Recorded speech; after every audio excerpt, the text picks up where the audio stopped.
Saya baca dalam kitab Rahmatul Ummah fi Ikhtilafil A'immah wajma'u ala anna du'a was-sadaqata.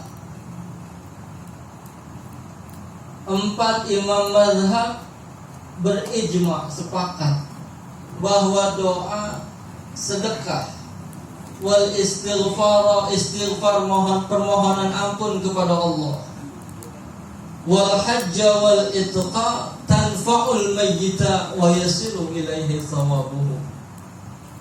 Itu semua bermanfaat bagi mayit dan sampai pahalanya ke mayit. Kalau orang sekelas Imam Abu Hanifah, Imam Malik, Imam Syafi'i, Imam Ahmad, Ibnu Hanbal sepakat bahwa itu sampai dan manfaat untuk orang yang udah meninggal dunia, orang sekarang ngomongnya kagak manfaat, kagak nyampe. Kita mah ngaji dari kecil, Pak. Mohon maaf, kita proknya sama Imam Malik, Imam Syafi'i, Imam Ahmad, Imam Abu Hanifah. Bagianin aja orang mau ngomong apa. Dia kata ini bid'ah, dia kata ini kagak manfaat. Itu dalam kitab I'anatul Talibin, Sayyid Bakri catat satu hadis Nabi yang kalau kita paham, kita renungin, kudunya kita nangis ngebayangin orang tua kita yang udah pada meninggal. Kata Rasulullah, inna arwahal mu'minina ta'ti fi kulli lailatin ila sama'id dunya wa fi riwayatin ta'ti fi kulli lailati jumu'atin. Ada riwayat yang bilangnya tiap malam, ada riwayat yang bilangnya tiap malam Jumat.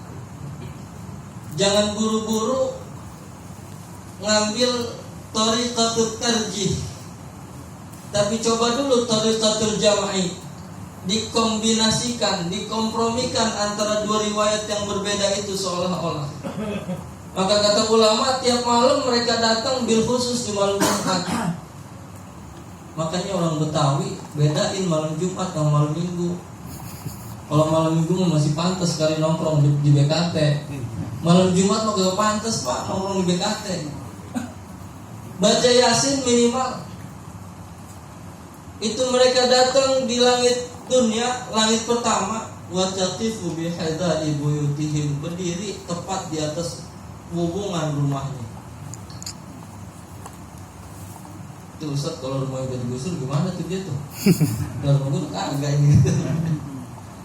Itu mah bukan urusan kita, Pak. Mekanismenya urusan Allah. Fayaquluna bi sautin hazinin alfa marrah. Mereka berteriak dengan suara yang menyedihkan 1000 kali. Itu kata 1000 bukan berarti 1000 dihitung-hitungin ngepas gitu, kagak. Itu mewakili kata banyak. Kita kadang-kadang ngomong ada binatang kaki 1000, tapi udah ada yang hitung, ada 1000 tuh kaki deh. Lantaran banyak dihitung yang susah, udah 1000 aja udah ngomongnya. Apa mereka bilang? Ya akrabai, ya waladi, ya man sakanu buyutana, wa ya man labisu siyabana, wa ya man aqsamu amwalana, hal minkum man ya'rifuna wa nahnu fi sijnin tawil. Itu tiap malam mereka berteriak dengan suara yang menyedihkan, wahai kerabatku, wahai keluargaku, wahai anak-anakku, wahai orang-orang yang tinggal di rumahku, wahai orang-orang yang membagi-bagikan hartaku, wahai orang-orang yang memakai pakaianku, adakah di antara kalian yang masih mengingat aku? Kita nggak tahu juntrungan dengan bagi-bagi harta doang, berebut yang belas sono, yang belas ini, doain babak, doainnya kagak. Anak apa itu namanya? Sabun gede, sabun gede deh.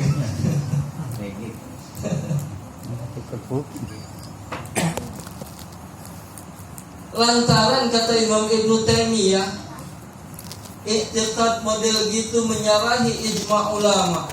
Dan ulama tidak berijma', tidak bersepakat kecuali berdasarkan dalil-dalil yang sahih, baik Al-Quran ataupun hadis. Maka kata Imam Ibnu Taimiyah, wa dzalika batilun, ai i'tiqadu dzalika batilun. I'tiqad model begitu i'tiqad yang batil. Coba Pak, bahaya juga ujung-ujungnya tuh Pak. Kita yang nggak percaya bahwa apa yang kita baca kagak nyampe, bahwa apa yang kita baca kagak manfaat untuk yang udah meninggal dunia, itu boleh jadi menjadikan i'tiqad kita jadi batil. Batil tuh bahasa kitanya batal Pak. Kalau lagi sholat kentut, apa tuh namanya? Batal. Kalau udah batal jangan minta pahala, kewajibannya sih kagak gugur. Jangan ngomongin kita Pak yang masih pada hidup, yang bisa baca ini baca itu.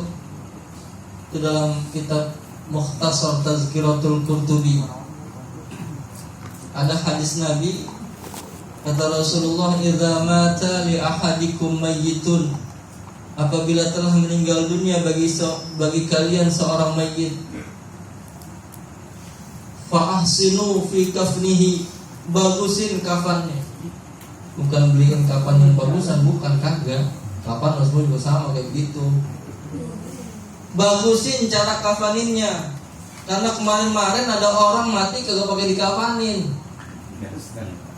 Dibungkus aja pakai plastik, dimasukin ke peti. Di kuburan yang nyolatin pakai ruku pakai sujud lagi. Mungkin kata dia ini, kalau nggak pakai sujud, nggak pakai ruku, roman-romannya bakal nular katanya. Jadi dia pakai ruku, pakai sujud. Wa ajilu bi injazi wasiyatihi, buru-buru kelarin urusin wasiatnya. Kalau almarhum sebelum meninggal dunia punya wasiat, buru-buru wasiatnya kelarin. Wa amiqu lahu fi qabrihi, dalemin kuburannya. Kalau dulu nguburin sampai segini Pak, apa namanya, merdeka. Kita berdiri pakai begini. Kalau sekarang numpuk-numpuk orang, di periuk paling baru segini Pak, sedengkul udah keluar air. Wajannibuhu jarasu. Nah ini yang mau kita bahas. Jauhin dia dari tetangga yang buruk. Ini orang udah mati, deketin sama tetangga yang baik, kata Rasulullah. Bukan tetangga yang masih hidup, yang udah meninggal Pak. Yang udah meninggal masih kasih manfaat. Wajannibuhu jarasu. Sahabat tanya, hal yanfa'ul jarus salihu fil akhirati ya Rasulullah. Ya Rasul, apakah masih bermanfaat tetangga yang soleh di akhirat? Rasul balik tanya, hal yanfa'u dzalika fid dunya, apakah enggak bermanfaat tetangga yang soleh di dunia? Sahabat semua serempak jawab, na'am, ya wahai Rasulullah. Kita bertetangga sama orang baik, sama orang soleh, enak hati kita. Bertetangga sama ustaz, berkat-berkat aja mau kebagian Pak. Ustaz kan kalau bawa berkat 4, minim-minim 2, bawa pulang bocahnya udah kagak mau berkat, cuma ditengok doang ya. Ustaznya udah kenyang makan di sini. Bininya mau berkat juga, ustazah, mau nggak mau dibagi ke tetangga. Minimal kalau dekat sama orang baik kita dapat manfaat dari kebaikannya. Kata Rasulullah, wa kadzalika fil akhirah. Begitu juga tetangga yang baik, tetangga yang soleh bermanfaat di akhirat. Jadi kalau kita mau nguburin di pekuburan umum, cari yang orang-orang baik, yang kira-kira orang baik. Dulu waktu abah saya meninggal, saya yang pergi sama Allahyarham Kiai Salim ke kuburan, mau mesen. Lempengan tuh baru buka blok baru, jadi masih sedikit. Karena masih sedikit, yang ngegalinya nanya, mau di belah mana Pak? Nah Allahyarham Kiai Salim tuh lihat-lihat, ada nama Ali bin Soleh. Nah ini kali ini orang baik. Husnuzon, namanya baik, mudah-mudahan dia orang baik. Di sini aja katanya sampingin.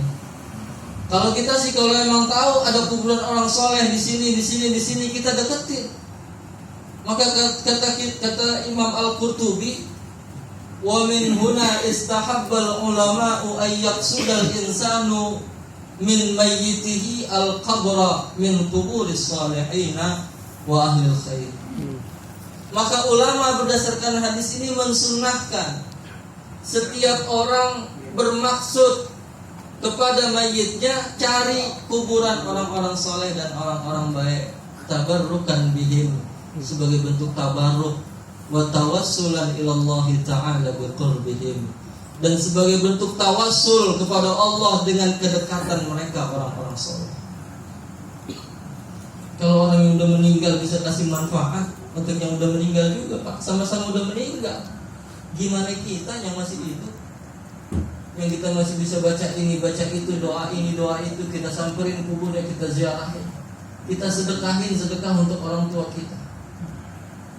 Rasulullah kasih wasiat kepada Sayyidina Ali, yang wasiat ini juga tentunya berlaku buat kita para umatnya sampai akhir zaman. Kata Rasul, ya Ali tasaddaq ala mautaka, wahai Ali, bersedekahlah kamu, niatin pahalanya untuk orang-orang yang udah meninggal di antaramu. Ini perintah, nggak cuma perintah, Pak, ada alasannya. Kita kalau dikasih perintah tapi nggak ada alasannya, kita tuh malas juga. Soalnya BKT lo, ngapain? Lo BKT aja. Itu kan kita bingung mau sono apa kagak ini ya. Ada apaan sih sono? Tapi kalau dibilang ke BKT lo, emang ada apa? Ada gubernur bagi-bagi duit, satu orang 1 juta. Lo kagak pakai nyari motor gitu, lo lari aja buru-buru. Fa innallaha qad wakkala malaikatan, karena Allah telah mewakilkan malaikat-malaikat yang kerjaannya, tugasnya yahmiluna sadaqatil ahya ilaihim, ngebawain sedekah-sedekah, pahala-pahala sedekah orang yang hidup untuk yang meninggal dunia. Kalau dia dapetin tuh sedekah dari si fulan bin fulan anaknya, si fulan bin fulan saudaranya, mereka girang lebih dari kegirangan waktu mereka rasain di dunia. Lantaran girang, begitu girang mereka doa, Allahumma ighfir liman nawwara qabrana. Yang udah meninggal dunia doain kita tuh. Makanya anak yang punya perhatian besar sama orang tua, doanya kagak pakai berhenti. Itu hadis Nabi mutabik, Pak, antara kondisi si mayit dengan yang masih hidup, anak yang ditinggalin. Kata Nabi, yantaziru da'watan, yang dikubur itu pakainya fi'il mudhari, yantaziru, maknanya istimrar, nggak berhenti-berhenti nungguin. Maka anak yang soleh kalimatnya mudhari juga, waladun salihun yad'u lah, anak yang soleh yang kagak berhenti-berhentiin ngedoain orang tua. Jadi kalau yang dikubur nggak berhenti-berhenti nungguin, kudunya kita yang masih hidup juga jangan berhenti-berhenti doain, baru kita dibilang anak soleh. Didoain kita lantaran sedekah kita. Allahumma ighfir liman nawwara qabrana, ya Allah ampuni dosa-dosa orang yang telah menerangi kubur kami. Wa basyirhum bil jannati kama basyarana biha, kasih kabar mereka, kabar gembira kepada mereka dengan surga, sebagaimana mereka memberi kabar gembira kepada kami pada hari ini dengan pahala-pahala sedekahnya. Udah ya? Kalau urusan beginian orang sini udah pada paham semua deh. Bukan cuma pada paham, udah yakin banget. Emang dari dulu guru-guru kita ngajarinnya begitu. Dalilnya udah dantah banget. Nah mudah-mudahan Allah yarham Al-Walid Haji Hasbi Allah bin Haji Basri malam ini girang lantaran putra-putri beliau mendoakan beliau. Ini kalau bicara air minum yang segini, gopek nih 500 perak ya. Niatin sedekah. Belum nanti ada berkat katanya. Satu berkat harganya bisa 20.000 satu berkat. Dikali berapa berkat? Niatin sedekah, pahalanya untuk almarhum. Girang luar biasa tuh orang tua dalam kubur. Punya anak masih ingat sama orang tua, mau doain, punya rezeki mau sedekahin. Maka nggak meragukan, nggak diragukan lagi bahwa beliau malam ini bahagia. Allah terangi kuburnya dengan cahaya-cahaya sedekah, dengan cahaya-cahaya doa. Allah angkat derajatnya ke tempat yang mulia di sisi Allah. Sekedar ini mudah-mudahan bermanfaat dan terima kasih. Mohon maaf Billahi taufiq wal hidayah. Assalamualaikum warahmatullahi wabarakatuh.